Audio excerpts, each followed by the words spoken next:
आता हा magnetic dipole म्हणजे काय असतोय, तर हे समजून घेण्यासाठी सगळ्यात सिंपल टर्म तुम्ही समजून घेऊ शकता, इलेक्ट्रिक डायपोल.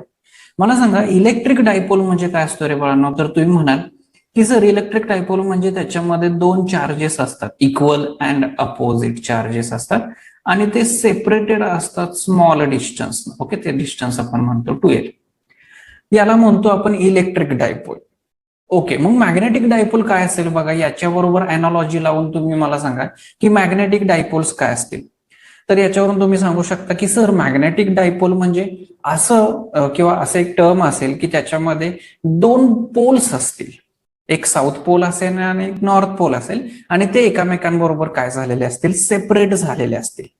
बघा इथे या डायग्राम मध्ये मी काय दाखवले तुम्हाला, मॅग्नेटिक डायपोल हा आहे मॅग्नेटिक डायपोल. आता तुम्ही म्हणाल की सर हा तर बार मॅग्नेट आहे. हो बाळांनो, बार मॅग्नेट हाच मॅग्नेटिक डायपोल असतोय. का याला म्हणलंय मी मॅग्नेटिक डायपोल, कारण की इथं दोन पोल्स आहेत, इथं बघा साऊथ पोल आहे आणि नॉर्थ पोल आहे आणि ते काय झालेत, स्मॉल डिस्टन्स ना सेपरेटेड आहेत. आता काय जर डेफिनेशन सांगायची झाली मॅग्नेटिक डायपोलची, तर डेफिनेशन असे सांगता येईल, तर magnetic north pole and the south pole are separated by small distance is known as a magnetic dipole. तर अशी सिंपल डेफिनेशन तुम्ही सांगू शकता मॅग्नेटिक डायपोलची. बघा काय म्हणलंय, तर magnetic north pole and south pole are separated by small distance is known as a magnetic dipole. आता अजून एक गोष्ट तुम्ही इथे लक्षात ठेवू शकता की तुम्हाला ती माहिती आहे ऑलरेडी. मला सांगा की इलेक्ट्रोस्टॅटिक्स मध्ये जो काय बेसिक रिप्रेझेंटेटर आपण म्हणतो तो चार्ज, पण तो जो काही चार्ज आहे बाळांनो, तर तो सिंगली एक्झिस्ट करतो. म्हणजे असं गरजेचं नाहीये की पॉझिटिव्ह चार्जच्या शेजारी निगेटिव्ह चार्ज पाहिजे. पण मॅग्नेटिझम मध्ये जे काही मॅग्नेटिक पोल्स असतात तर ते सेपरेटली एक्झिस्ट करत नाही. ही एक प्रॉपर्टी झाली मॅग्नेटिझम मध्ये की तिथं बाळांनो मॅग्नेटिक मोनोपोल्स एक्झिस्ट करत नाही. म्हणजे जो काही मॅग्नेट तुम्हाला पाहायला मिळेल तो ऑलवेज हाय मॅग्नेट असणार आहे. ओके, तिथं ऑलवेज साऊथ आणि नॉर्थ पोल हे असणारच आहे. बघा ही पण प्रॉपर्टी मी काय करतो रे, नोट डाऊन करतो. मला काय म्हणायचं की magnetic poles does not observe as a separate as like a charge in electrostatics. म्हणजे इलेक्ट्रोस्टॅटिक्स मध्ये ज्या पद्धतीने एक सिंगल चार्ज एक्झिस्ट करतो, म्हणजे एक तर पॉझिटिव्ह आणि निगेटिव्ह, म्हणजे पॉझिटिव्ह चार्जच्या शेजारी निगेटिव्ह चार्ज असलाच पाहिजे असं काय नसतं इलेक्ट्रोस्टॅटिक्स मध्ये. पण मॅग्नेटिझम मध्ये मोनोपोल्स एक्झिस्ट करत नाहीत. ओके, ठीक आहे. बघा नेक्स्ट प्रॉपर्टी आहे, तर ती प्रॉपर्टी आहे मॅग्नेटिक डायपोल मुवमेंट. मगाशी काय बघितलं आपण, मॅग्नेटिक डायपोल. आता आपण काय बघणार आहे बाळांनो, मॅग्नेटिक डायपोल मुवमेंट.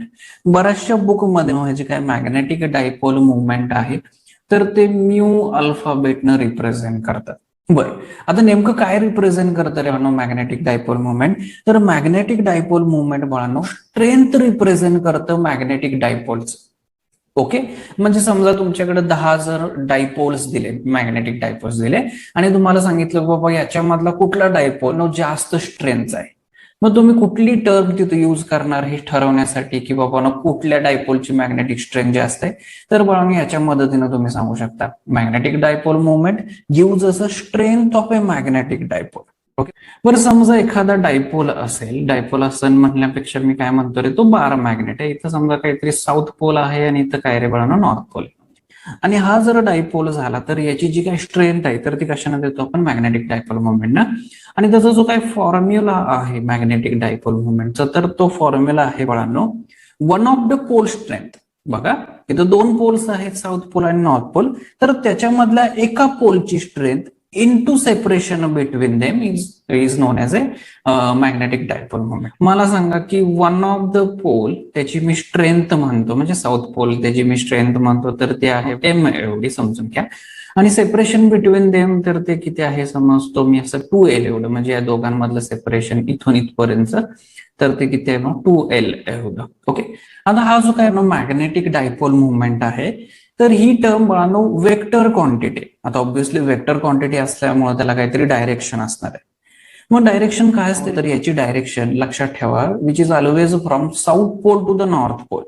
मग मी तसं म्हणू का की direction of a magnetic dipole movement is from south pole to the north pole. आणि याचं SI युनिट असते बाळांनो, तर ते असते अँपियर मीटर स्क्वेअर. ओके,